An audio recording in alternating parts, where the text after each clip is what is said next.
Walter Brenner, a retired factory worker, spent his entire life saving every penny, dreaming of a peaceful retirement. But when whispers of a secret society promising enlightenment and power reached his ears, he was captivated. Desperate for purpose and meaning, Walter poured his entire pension into the initiation process. But as the veil lifted, the truth revealed was far darker than he imagined. What he uncovered would not just change his life, but haunt him forever. Walter Brenner sat by his dusty kitchen window, the afternoon light casting long, golden streaks across the table. He stared at the letter in his hands, the crisp parchment trembling slightly as his fingers gripped it. It had arrived 3 days ago, slipped under his door in an unmarked envelope. The elegant handwriting on the front read, "To Mr. Walter Brenner, Chosen One." At 73, Walter's life had become an endless loop of monotony. Mornings spent walking to the park, feeding stray cats on his porch, and evenings filled with old westerns. His wife, Helen, had been gone for 10 years, and his children, Daniel and Lila, had drifted away, too absorbed in their own lives to notice his. The world felt indifferent to his existence. But this letter? This was something different. With trembling hands, Walter unfolded the parchment. Its words seemed to jump off the page. "Dear Mr. Brenner, you have been selected for a once-in-a-lifetime opportunity. The Order of Eternity, a society shrouded in ancient wisdom, has deemed you worthy of initiation. This is your chance to unlock the secrets of the universe and transcend the mundane. But enlightenment comes at a cost. Prove your dedication by submitting the enclosed payment to the address provided. Do not delay. Destiny waits for no one. Yours in eternity, the Grand Seer." Walter's heart raced as he reread the letter, its promise igniting a spark within him. The payment they requested, his entire pension, was staggering. Decades of saving, meant for his retirement, would be gone in an instant. Yet the idea of finding purpose, of mattering in a way he never had, was intoxicating. Walter had always dreamed of belonging to something greater. As a boy, he spent countless nights lying on his back, staring at the stars, imagining life beyond Earth. In his later years, he had devoured books on the mysteries of the universe, secret societies, and ancient civilizations. The idea of becoming part of something so grand wasn't just a dream. It felt like destiny. That night, he sat at his kitchen table, the letter and his savings booklet in front of him. Helen's voice echoed in his memory, reminding him of their years of sacrifice to save this money. But what was it all for now? His children didn't need it. He didn't need it, at least not for anything tangible. This was his chance to leave behind something greater. The next morning, Walter dressed in his best suit and walked to the bank. The teller, a young woman with kind eyes, paused as she read the withdrawal amount. "Are you sure about this, Mr. Brenner?" she asked softly. Walter nodded, avoiding her gaze. "It's important," he said, though his words sounded weak, even to himself. The money was sent, and Walter mailed the payment as instructed. As the envelope slid into the mailbox, a strange mix of fear and exhilaration swept over him. Days turned into weeks, and the mailbox remained empty. Doubt began to gnaw at him. Had he been a fool? Daniel would call him gullible, and Lila would laugh at his desperation. He told no one, unwilling to face their ridicule. Then, on a stormy evening, a knock at the door jolted him. A man in a black coat, face obscured by a wide-brimmed hat, handed him a sealed envelope before disappearing into the rain. Walter's hands trembled as he opened it. Inside was a gold-embossed card bearing an eye surrounded by rays of light and the words, "Welcome, Initiate. Your journey begins tomorrow." The instructions were brief. Arrive at a secluded location at midnight, bringing only the card and his will to serve. Walter barely slept that night, his mind racing with possibilities. As the clock struck 11, he dressed and stepped into the night. The meeting place was deep in the woods, the air heavy with fog. Walter followed the directions until he reached a clearing illuminated by faint torchlight. Hooded figures stood in a circle around a stone altar, their chants low and melodic. Walter's breath caught as one figure stepped forward, extending their hands. "You have taken the first step, Walter Brenner," the figure intoned. "The Order of Eternity welcomes you." Pride and excitement surged through Walter. For the first time in years he felt alive, as though he were part of something far greater than himself. Yet, as the initiation began, a whisper of doubt lingered in his mind, a small voice that refused to be silenced. Each moment in the ceremony felt otherworldly. The chants grew louder, reverberating through the trees, and the air seemed to hum with energy. Walter was asked to kneel at the altar, his heart pounding in anticipation.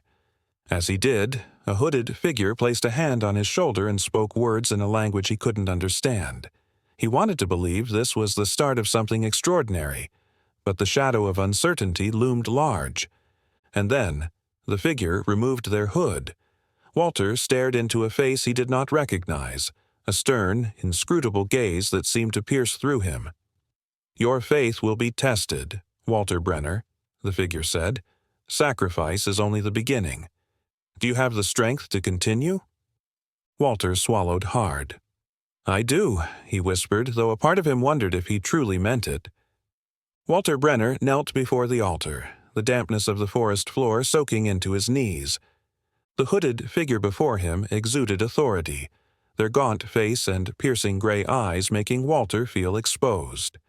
Around him, the other initiates chanted in unison, their voices blending into an eerie, hypnotic harmony. This was more than a ritual. It was a demand for absolute faith. "You have passed the first test, Walter Brenner," the figure announced, their voice resonating through the still night air. "But the path ahead is treacherous. Your loyalty will be tested. Are you ready to proceed?" Walter hesitated. Memories of Daniel calling him foolish and Lila mocking his dreams flashed in his mind. But then came the memory of his empty, lonely days. This was his chance for meaning, a chance to matter. "I am ready," Walter said, his voice steady despite the tremor in his chest. The leader gestured for him to rise. Walter noticed the other initiates nearby, their faces pale and uncertain. He wasn't alone in his fear or his determination. "Follow," the leader commanded, turning toward a narrow path disappearing into the dense woods. The initiates followed, the torchlight casting shifting shadows on the towering trees. The chants from the clearing grew faint as they ventured deeper into the forest. They arrived at a clearing dominated by an enormous bonfire, its flames roaring high into the sky. Around it stood more hooded figures. In front of the fire was a wooden table holding strange objects, a jeweled dagger, a weathered tome, and a glowing blue vial. "This is your second trial," the leader announced, stepping toward the table. "A test of trust and sacrifice. Each of you must drink from the vial. Only the faithful will endure." Walter's stomach tightened as he stared at the vial. What was in it? Could it harm him? One by one, the other initiates stepped forward, took the vial, and drank. Some hesitated, but none refused. When it was Walter's turn, he approached the table, his legs trembling. The leader held out the vial, their gray eyes locking onto his. "Do you trust us, Walter Brenner?" Walter's throat went dry as he took the vial. The glowing liquid swirled inside, its light casting eerie reflections on his hands. He thought of Helen and the cautious life they had built. But that life was gone now, and this was all he had left. "I trust you," Walter whispered, raising the vial to his lips. The liquid was cold and metallic, sliding down his throat like a heavy weight. For a moment, nothing happened. Then a warmth spread through his body and his vision blurred. "Do not fear," the leader said, their voice distant yet firm. "The truth reveals itself." Visions flooded Walter's mind, galaxies swirling in endless space, ancient temples, hooded figures under blood-red moons. He saw himself among them, his face serene, a man with purpose. The images were vivid, almost too real. When his vision cleared, Walter was back in the clearing. The bonfire still roared, and the hooded figures watched him intently. The leader nodded. "You have passed the second trial, Walter Brenner. The Order accepts your faith." Relief washed over Walter, followed by a surge of pride. But as he looked around, he noticed one of the initiates was gone. He opened his mouth to ask, but the leader silenced him with a glance. "The unworthy cannot continue," they said simply. The group was led deeper into the forest. Walter's mind raced with questions, but he dared not voice them. Eventually, they arrived at a massive stone structure hidden among the trees. It resembled an ancient temple, its walls covered in intricate carvings of symbols Walter didn't recognize. "This is the sanctum," the leader said. "Inside lies the heart of the Order's power. Only those who complete the final trials may enter." Walter's chest tightened. He had thought he was close to full initiation, but the journey was far from over. The leader instructed the group to prepare mentally and spiritually. Walter was led to a small chamber within the temple, its walls lined with ancient texts. A single candle flickered on a wooden table, its light casting shifting shadows. As Walter settled into the chamber, he noticed something strange. The symbols carved into the walls seemed to pulse faintly, almost as if alive. The air felt heavy, charged with an energy he couldn't define. He ran his fingers over one of the carvings, its grooves cold and sharp. Was this a symbol of protection or a warning? He tried to steady his thoughts, but the whisper of doubt crept back. Had he been naive to believe in this? The visions had felt real, but were they proof of enlightenment or illusions meant to manipulate? Walter sat on the edge of the narrow cot, his hands clasped tightly together. He thought of Helen, her laugh, her belief in him when he doubted himself. What would she say now? When the knock came at his door, it startled him. A hooded figure stood in the doorway, their face hidden. "It is time," they said. Walter rose, his legs unsteady but his resolve firm. Whatever lay ahead, he would face it. He had come too far to turn back now. Walter Brenner followed the hooded figure down the dim corridor, the flickering torches casting distorted shadows on the stone walls. The air grew colder with each step, heavy with a silence that pressed on his chest.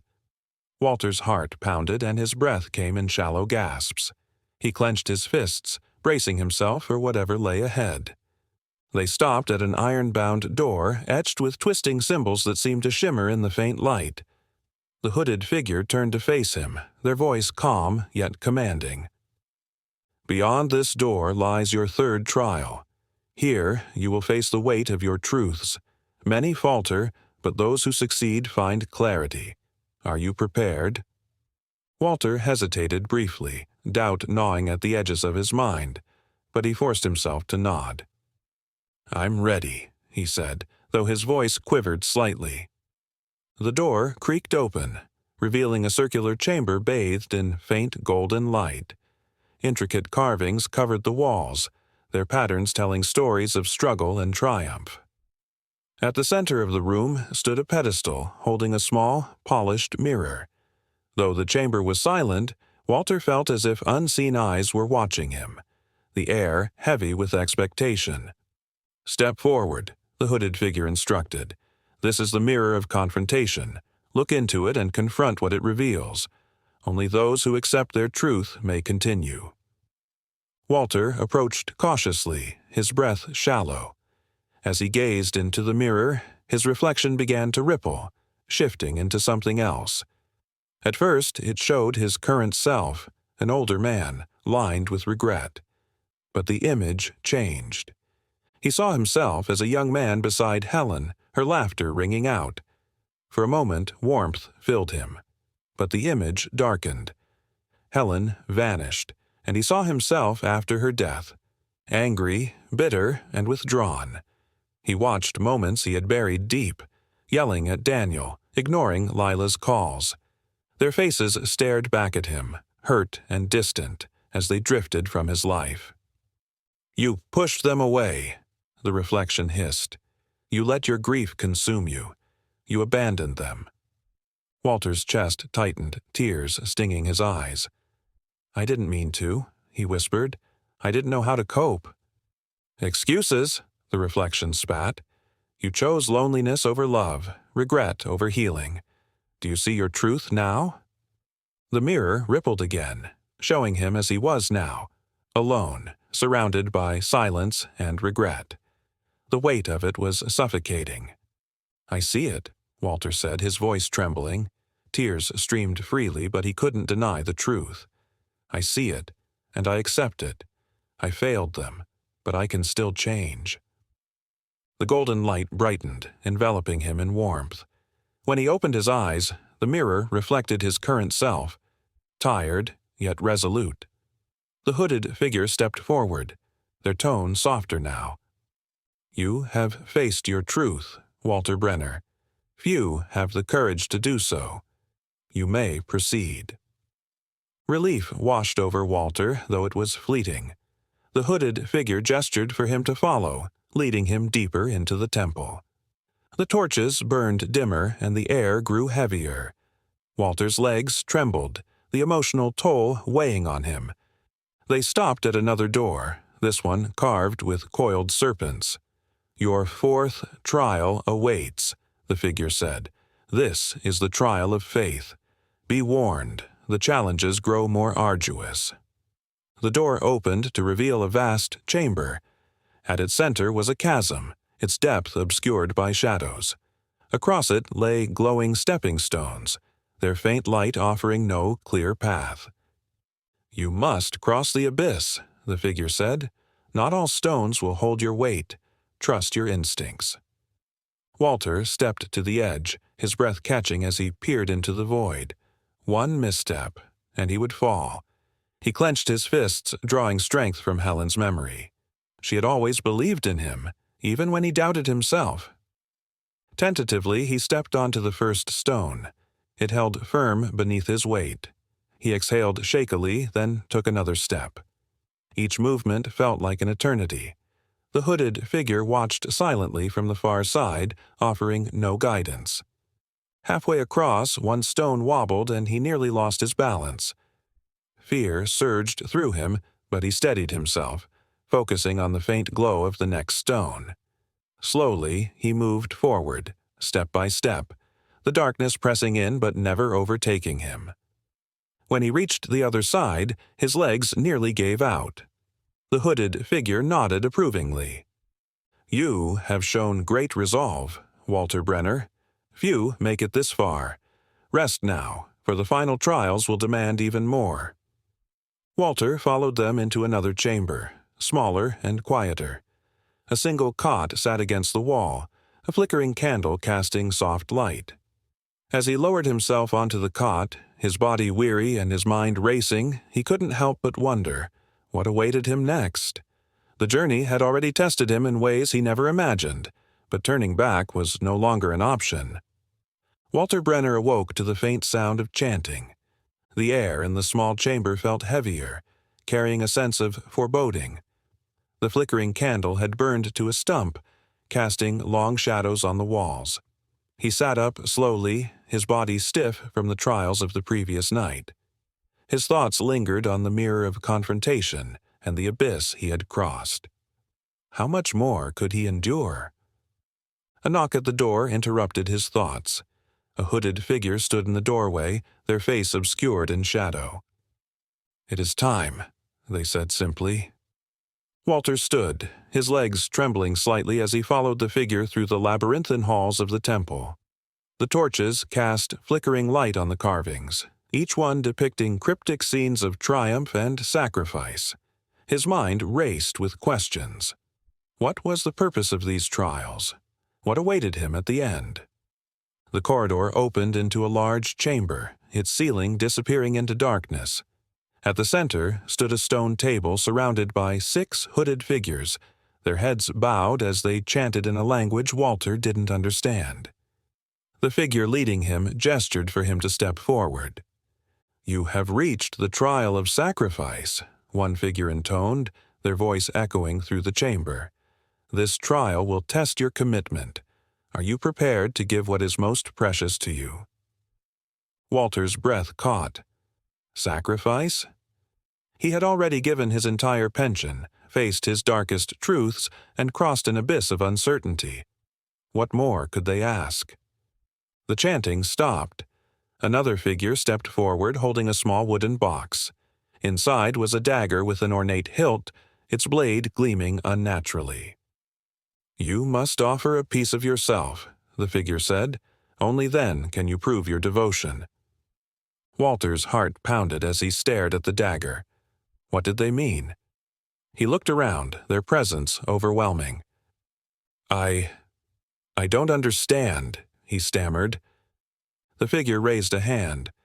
"The body is a vessel, but the spirit must prove its strength. The choice is yours. Do you have the resolve to continue?" Walter's mind raced. Turning back wasn't an option, not now. But the thought of harming himself filled him with dread. He thought of Helen, of Daniel and Lila, the loneliness that had driven him here. "I will do it," he said finally, his voice trembling. Walter stepped forward, his hands shaking as he picked up the dagger. The blade felt cold, unnaturally heavy. His reflection was distorted in its surface. He pressed the blade lightly against his palm, wincing as it broke the skin. A drop of blood fell onto the table, and the air shifted. The hooded figures began chanting again, their voices rising. The pain was fleeting, and Walter felt a strange warmth spreading through him, as though the act had unlocked something deep. He placed the dagger back in the box and stepped back, his hand trembling. "You have passed the trial of sacrifice," one figure announced. "The Order acknowledges your devotion, but your journey is not yet complete." The figures stepped aside, revealing another passage that descended into darkness. Walter hesitated, exhaustion pressing down on him. But there was no turning back. He stepped forward, the sound of chanting fading as he descended. The new corridor was narrower, the air damp and heavy. The torches burned weaker, their light barely illuminating the walls. Walter's footsteps echoed, the silence amplifying his unease. He reached another chamber, smaller and lined with symbols that glowed faintly. At its center stood a smooth metallic chair. Beside it was a hooded figure holding a vial filled with silvery liquid. "This is the trial of trust," the figure said. "You will drink from the vial and place yourself at the mercy of the Order. Do you trust us to guide you, even when the path is unclear?" Walter stared at the vial, the liquid swirling hypnotically. Could he trust them? He thought of the sacrifices he had made, the truths he had faced. Trusting them was all he had left. "I will drink," he said, his voice steady despite the fear gnawing at him. The figure handed him the vial. Walter hesitated only briefly before raising it to his lips. The liquid was cold and thick, sliding down his throat with a metallic taste. A wave of dizziness washed over him, and his vision blurred. He stumbled into the chair, collapsing into it. The hooded figure placed a hand on his shoulder. "The Order will guide you. Do not fear what you see." Visions flooded Walter's mind, light flashing, shadows twisting, whispers surrounding him. He saw himself in the center of the temple, hooded figures encircling him. He saw Daniel and Lila, their faces filled with love, just out of reach. He saw Helen, smiling, her eyes filled with understanding. When the vision subsided, Walter was left gasping. The hooded figure stepped back, their tone approving. "You have shown faith, Walter Brenner. Few reach this point. Rest now, for your final trial awaits." Walter Brenner sat in silence, the metallic chair beneath him cool and unyielding. His breathing was shallow, his chest rising and falling as he tried to recover from the visions. His mind felt torn apart and stitched back together, the images still vivid. Daniel and Lila just out of reach, Helen's comforting smile, and the hooded figures encircling him. What did it all mean? What was the order trying to show him? The hooded figure who had guided him through the trial of trust stood by the doorway, watching him intently. "You have done well, Walter Brenner," they said, their voice calm but tinged with gravity. "Few make it to this point. The final trial lies ahead. Prepare yourself." Walter nodded weakly, his body exhausted but his resolve unbroken. "What will it ask of me?" he asked hoarsely. The figure tilted their head. "The trial of revelation requires absolute surrender. You must let go of everything, your fears, your doubts, even your understanding of yourself. Only then can the truth be revealed." The words sent a chill through Walter's spine. Let go of everything? He thought of Helen, his children, and the sacrifices he had made. Could he surrender it all? The figure gestured for him to follow. Walter rose from the chair, his legs unsteady, and stepped into the corridor. The air felt colder now, the torches flickering as though struggling to stay alight. The walls seemed narrower, the shadows deeper. Walter's footsteps echoed with an eerie finality. They stopped before a massive door, larger than any he had seen before. Its surface was smooth and black, reflecting the dim torchlight like polished obsidian. There were no carvings, no symbols, only an unsettling emptiness. "This is the Chamber of Revelation," the figure said. "Once inside, you must face it alone. Whatever you encounter, you must endure. Do you understand?" Walter swallowed hard, sweat dampening his palms. He nodded. "I understand." The door opened with a deep rumble, its sound vibrating through his chest. Walter hesitated briefly, a fleeting moment of doubt before stepping inside. The chamber was vast and shrouded in darkness, the air thick and oppressive. As the door closed behind him, the sound of his breathing filled the space. A faint light appeared ahead, illuminating a single object, a mirror, larger than the one he had faced earlier. Its golden frame was intricate and ornate, but the mirror's surface swirled with a liquid-like light, shifting and glowing with an otherworldly energy. Walter approached cautiously, his heartbeat loud in his ears. As he stood before the mirror, the light within it began to coalesce, forming shapes and images. The first was Helen, her face radiant and alive. She reached out to him, her eyes filled with love and understanding. "Helen," Walter whispered, tears brimming in his eyes. He reached toward the mirror, but his hand passed through its surface, meeting only cold air. Her image dissolved, leaving him grasping at nothing. The next vision appeared, Daniel and Lila as children, laughing as they played in the park.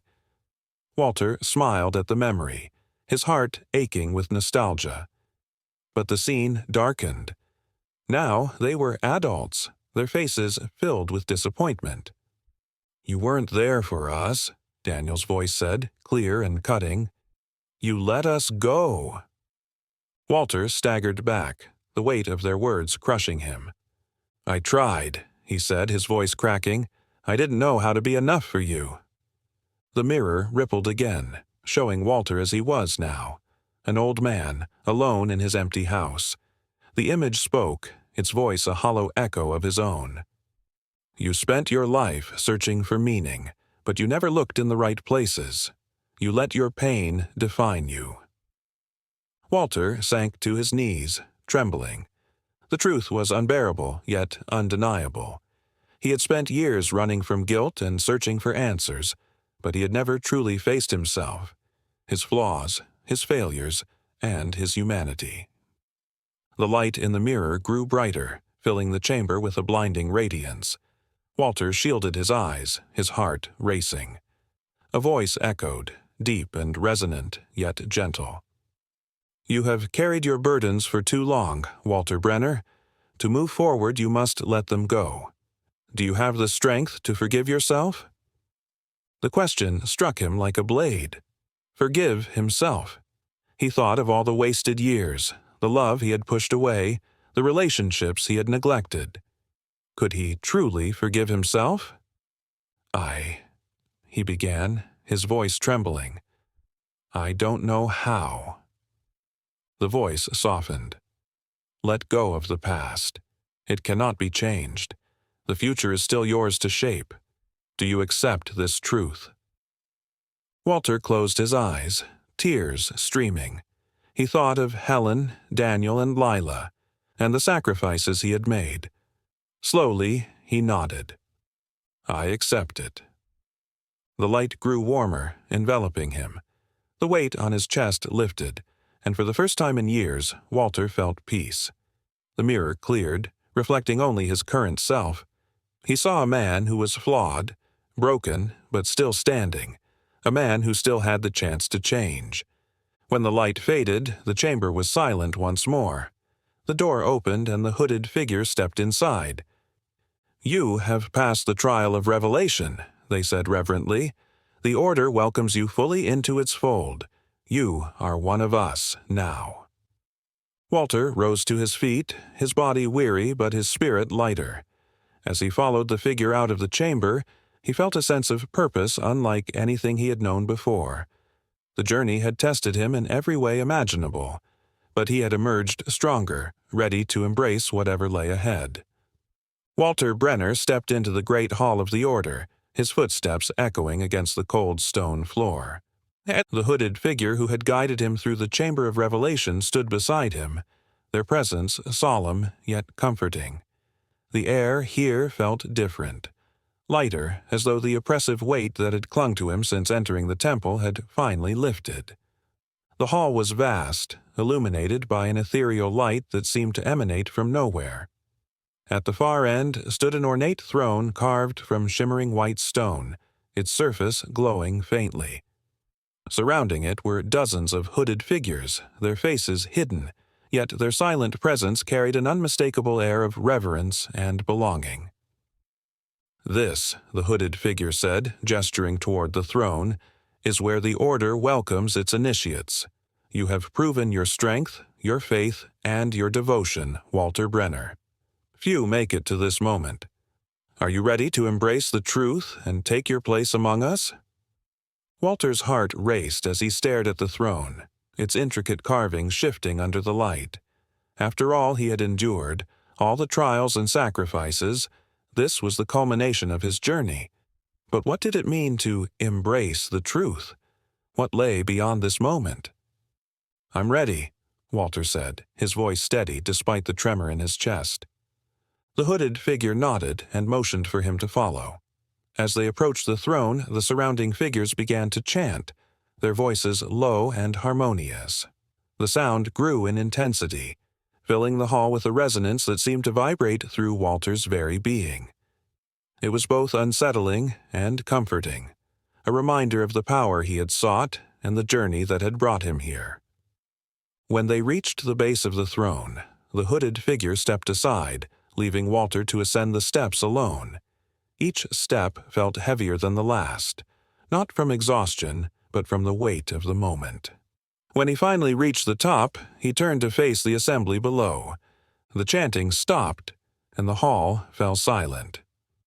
You stand here today as one who has faced the trials, endured the pain, and embraced the truth, a voice boomed. It came from the assembly, though Walter could not tell which figure had spoken. You have proven yourself worthy of the Order's trust, but before you take your place, there is one final revelation. Walter's stomach tightened. Another test? He had thought the trials were over, but he nodded, his resolve unbroken. I'm ready. The light in the hall dimmed, and the carvings on the throne began to glow faintly.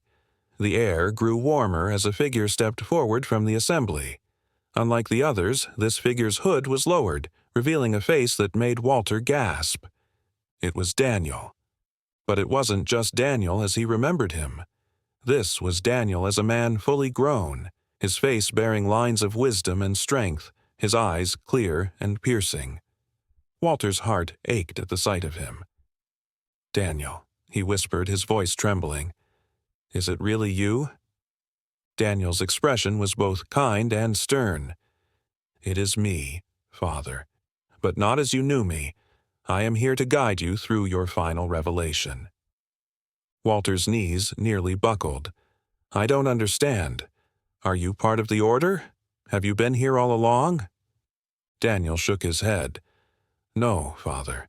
This is not about me. This is about you. All your life, you searched for meaning, for belonging, but you never saw what was right in front of you." The words stung, not because they were harsh, but because they were true. Walter's mind flashed to the moments he had dismissed Daniel's calls, the times he had ignored Lila's attempts to reach out. He had spent so long chasing a sense of purpose that he had failed to see the love and connection that had always been there. Tears streamed down Walter's face as he fell to his knees before his son. "I'm sorry, Daniel. I failed you and Lila. I let my grief consume me. I let you both slip away."